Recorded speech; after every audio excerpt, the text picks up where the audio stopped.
While I check out the trail here at the Byron Hatchery Watchable Wildlife Area, let's now rejoin Larry and Loretta.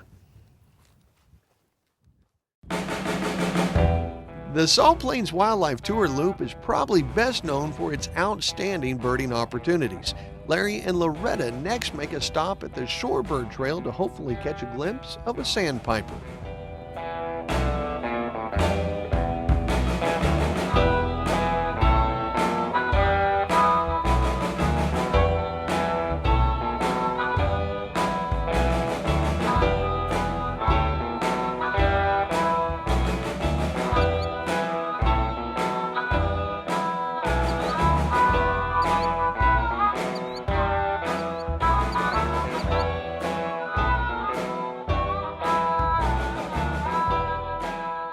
Well, this is the Sandpiper Trail. Let's go see how many sandpipers we can find. Works for me.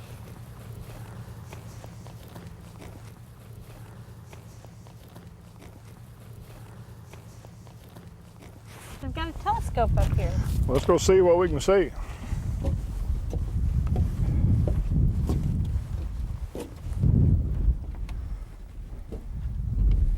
It's way out there.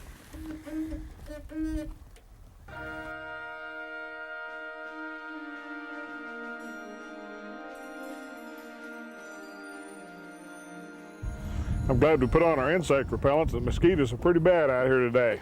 I know, I think we saw more of those today than we did birds. Let's make it over to the auto turret at the headquarters. I hear it's pretty neat. Yeah, let's do that. Maybe they'll have some maps that we can look at over there too.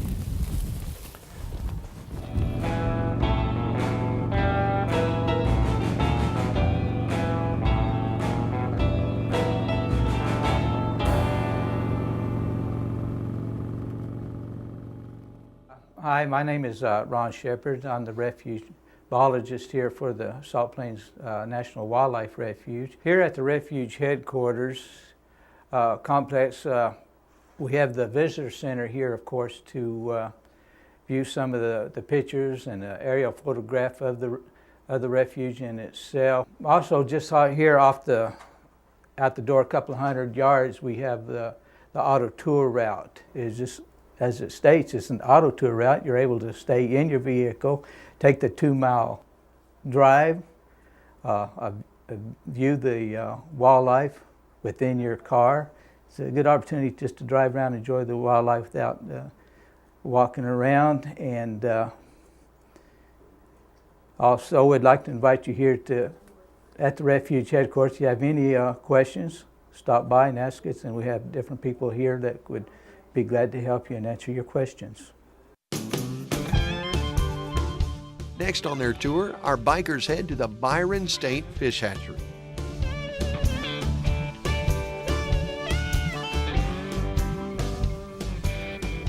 Hi, Steve. I'm Larry Dodd. Steve Spade. I'm Loretta. Nice to meet you, Nice Steve. to meet you. Appreciate you meeting us out here today. This is a great facility. How long has this hatchery been here? This hatchery's been here since 1929. That's when it was first constructed. It's been in continuous operation since then. This hatchery is one of the 4 state fish hatcheries, and it's the smallest of the 4, but we also raise the most fish of the 4 hatcheries, mainly because in this facility here in the fish house is where we raise all the striped bass, hybrid striped bass, walleye, and saugeye that are stocked in the state of Oklahoma. Where are the other fisheries located? There's a hatchery at Durand, Oklahoma, one at Holdenville, Oklahoma, and one in Medicine Park, Oklahoma. How often do you harvest your fish? Well, that depends upon the species. Most of the fish we raise, we only raise till about 1.5 inches or 3 inches in size, and that averages between 28 and 45 days. So when we use the pond, we fill it up, we put the fish in, and when they're desired size, we harvest them out, then we'll turn right around and use the pond again.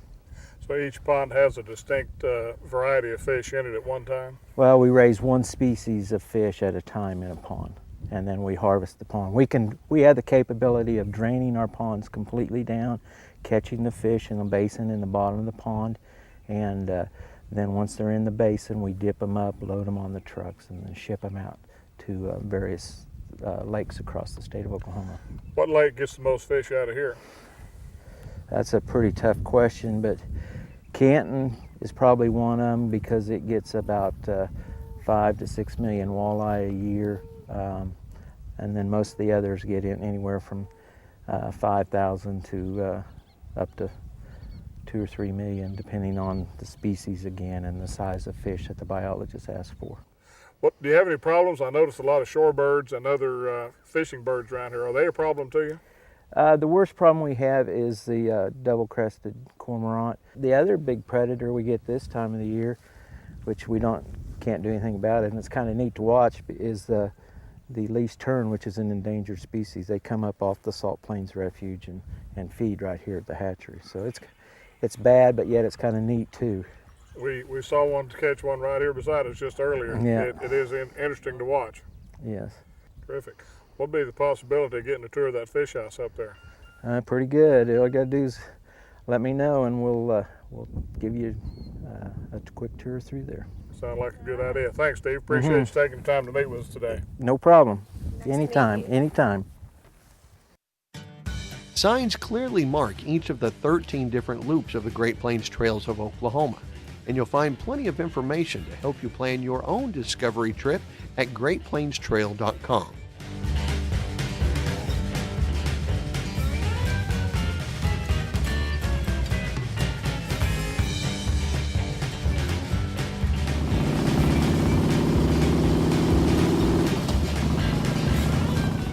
The final stop on today's tour takes Larry and Loretta to the base of Great Salt Plains Lake Dam, where they hook up with John Stahl.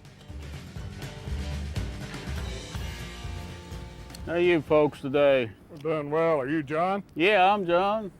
Good afternoon, John. I'm Larry Dodd. Larry, pleasure, sir. Thank you. I'm Loretta. Nice Pleasure. to meet you, John. How you all doing We're today? doing well. We're having a great time riding the Salt Plains Trail.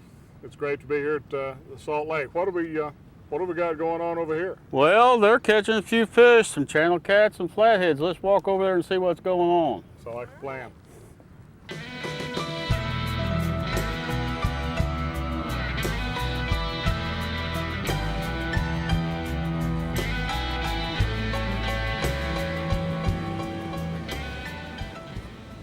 John, I remember coming here as a kid watching the water come out.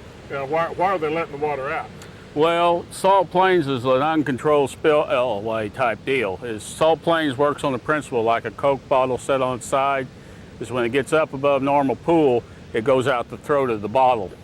And so Salt Plains is above normal right now, or we wouldn't be having this flow.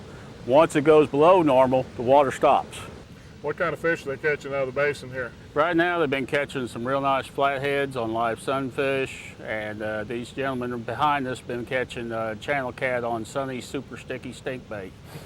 Now they call this the Salt Plains. Now is this water saltier than ordinary, or is it pretty much a fresh water? It is salty. It is not like seawater by any means, but if you dip your fingers in it and put it to your tongue, you'll sure taste it. If you go out and you get splashed, your glasses really coat up real fast. Yeah, as a kid, I remember fishing off the edge here and hooking a carp, and he was so big you'd have to come all the way down here at the bottom to drag him out. Yeah, that's what them guys are doing with their flatheads. They get somebody down below to help get them unhooked. What about other fish downriver? What do you find down there that doesn't come up into the dam? There's some hybrid stripers that come up here, clear from Keystone and Caw. Paddlefish. We've had 48-pound spoonbill caught out of here, and they were tagged in Caw, went down the Arkansas, then came up here. So we have spoonbills caught, and we have hybrid stripers caught, and blues, blue cats. So that's some of the things that come up the Salt Fork of the Arkansas. Well, we've really enjoyed riding around here looking at the campsites. The campsites all look great. This probably gets used quite a lot in the summertime. It certainly does. There's a lot of activity here at the Plains, state parks, nice clean facilities, lots of things to see, lots of things to do. Well, we've really enjoyed our day out here. We appreciate you taking time to show us around. You bet, guy. You planning on using that fishing rod? Oh, I just kind of go through the motions. I'm not very lucky. You fish like I do then. Yeah, it's more fishing than it is catching. Well, thank you a lot. Appreciate your time today. You bet you, sir. Thank you, folks. And Thank you. You have a safe trip back home. Thank We you. plan to. Thank you. You bet.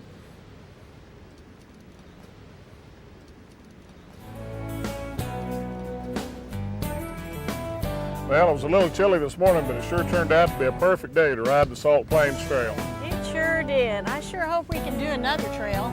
Well, we'll plan on doing another one while we're at dinner this afternoon in Winoka. Dinner? I'm not even hungry. You don't have to be hungry to eat.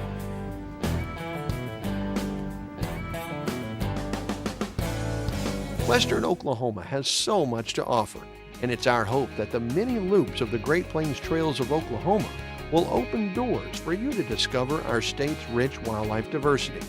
For all of us at your wildlife department, I'm Todd Craighead. Hit the trail yourself this week and catch up with us somewhere new next time on Outdoor Oklahoma.